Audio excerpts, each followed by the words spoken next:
Because of my eschatology or understanding of scripture, I find myself in an interesting situation because with my prolonged fatigue that has just been relentless for 2 months, leading me to abandon much of my fitness regime and have to make some changes in my life that just allow greater repose. All I could really do is to rest and sleep.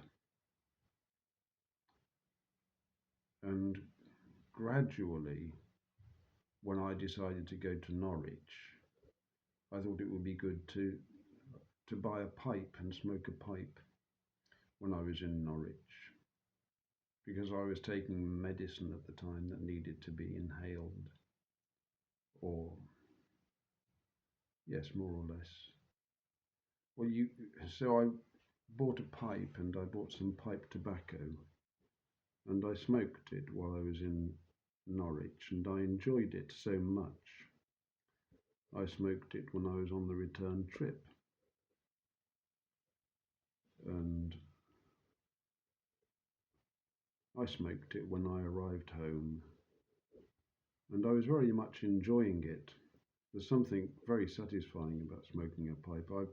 I've done it in the past also, but perhaps the pipe really is better smoked in old age than in young age, I would say, because people of my age theoretically have more time to sit around and do nothing. And I'm critical of myself for that. But sometimes I do just sit, and sometimes I sit and think, as my dad used to tell me. I try to get a shake on, I don't sit all the time. As you can see, I've got my overalls on today. I'm busy. But now smoking a pipe, you see, I mean, I used to be addicted to nicotine, and then I found it impossible in my life not to smoke because I have no willpower. And it was removed from me. I felt a very strong hand of God in the removal of that from my life. From one moment to the next, I just never had any desire to smoke again. And it seems to have returned, although, it's not the same, it's not quite the same as smoking. It is smoking, but there's no inhalation really. The smoke just remains in the mouth and in the nose and in the throat, I suppose. It isn't drawn into the lungs. And of course, our lords and masters tell us how unhealthy it is to do these sorts of things and warn us. And it's become that a man can hardly buy pipe tobacco. You can buy cigarette tobacco at every street corner, but pipe tobacco is not available. And only certain large supermarkets might stock a limited selection, I've discovered. And they don't know what it is. And so, unless you know the tobacco you're asking for, you can't just say, I'd like some pipe tobacco, because they don't know which ones are pipe tobacco and which ones aren't. The young shop assistants, they're not trained. The whole tobacco industry has been relegated to the very corner, the least favoured part of any building. And of course, the stuff is sold with the most horrendous photographs on the outside of the packets and telling us of the wickedness and how we will harm our children and harm ourselves and lead a very sorry and unhelpful life in general. It's funny that those warnings aren't given sometimes with some of the more official medicines that are doled out, and yet they have no warnings at all. And some people think that they can lead to very, very negative outcomes in the short run. I don't know. I don't have any medical knowledge. but I'm distrustful of patented potions. And tobacco is a plant. I do suspect it's a lot less harmful than we've been told. And everything is a lie, isn't it? So, you look at the alternatives also. So I'm proceeding with my pipe smoking for the time being. And if I'm doing wrong, then I think the Lord will set me straight. And the other thing that I was doing, I'd thought, well, I'll drink whiskey and that will stop me smoking the pipe quite so much.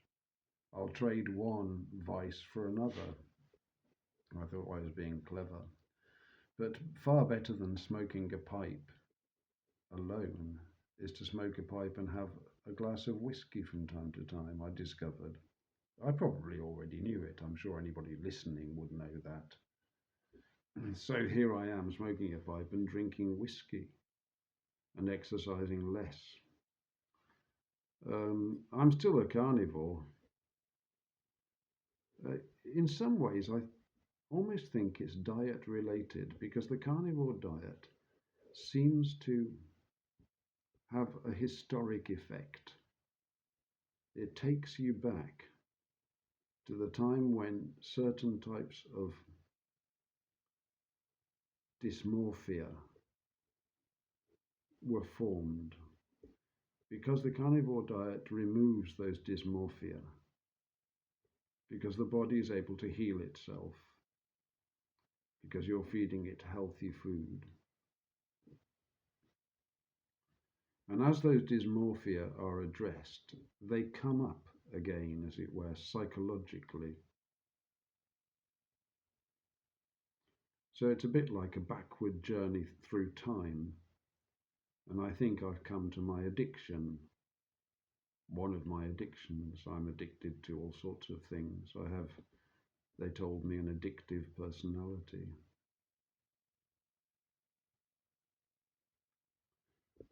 But because of my belief, you see, I will not attempt to reform my conduct.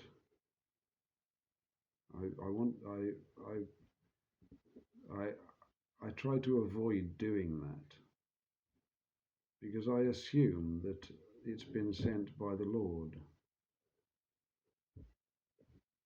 to advise me, to teach me, to show me something, and He will guide my steps.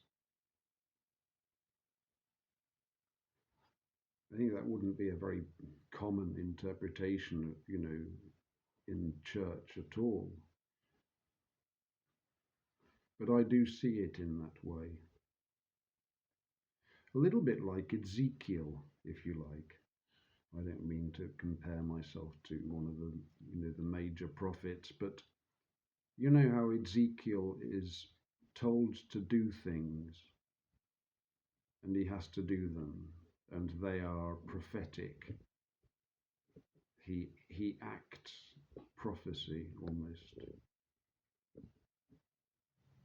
He is set a series of tasks and he performs them.